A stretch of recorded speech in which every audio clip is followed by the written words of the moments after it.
Bike भी मेरी तरह टूटा फूटा पड़ा है। इसको आज फुली तौर पे मेंटेन किया जाएगा।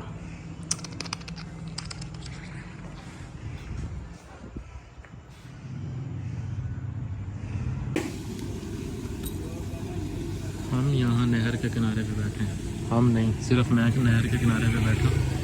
उधर बाइक को धोया जा रहा है। ट्यूनिंग से पहले बाइक को वॉश करवाना बहुत ज़रूरी होता है ताकि इसके अंदर मिट्टी, मैल, डस्ट, मड, हर तरह की सफाई हो सके।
टायर फिक्स होता है।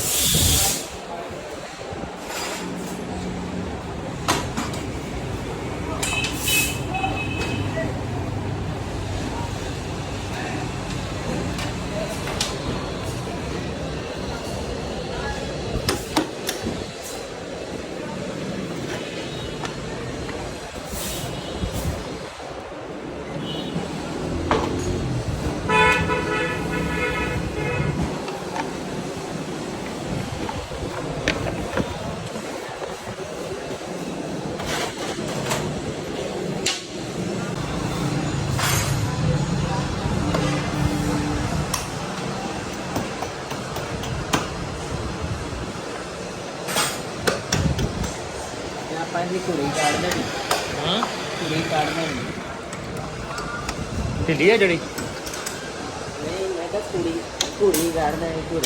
वो की होंगी फिर टाइट हो जाएगी।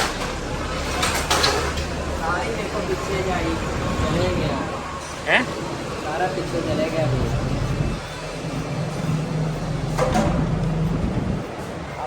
अगर ना बोले ना तो पूरी काट देने ब्रेक इन्नी नहीं लगे अगर मैंने पूरी निकल जानी है।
YBR का ऑयल चेंज हो रहा है।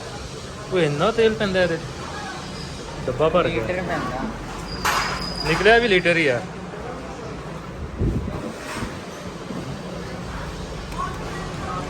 Brake shoe, brake leather are changed.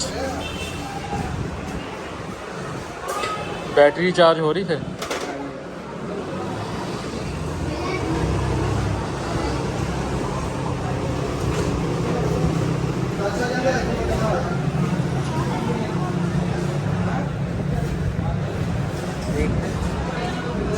बहुत है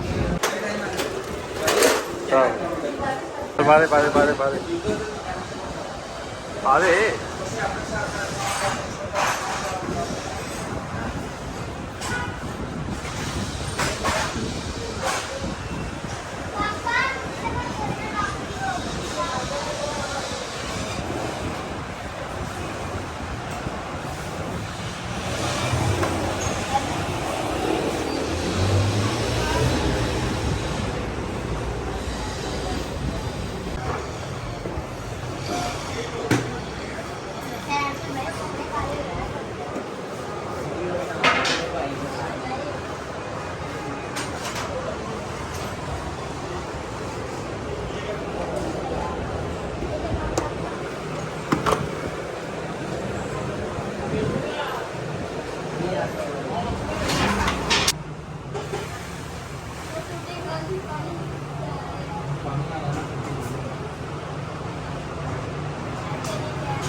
एक चीज रह गई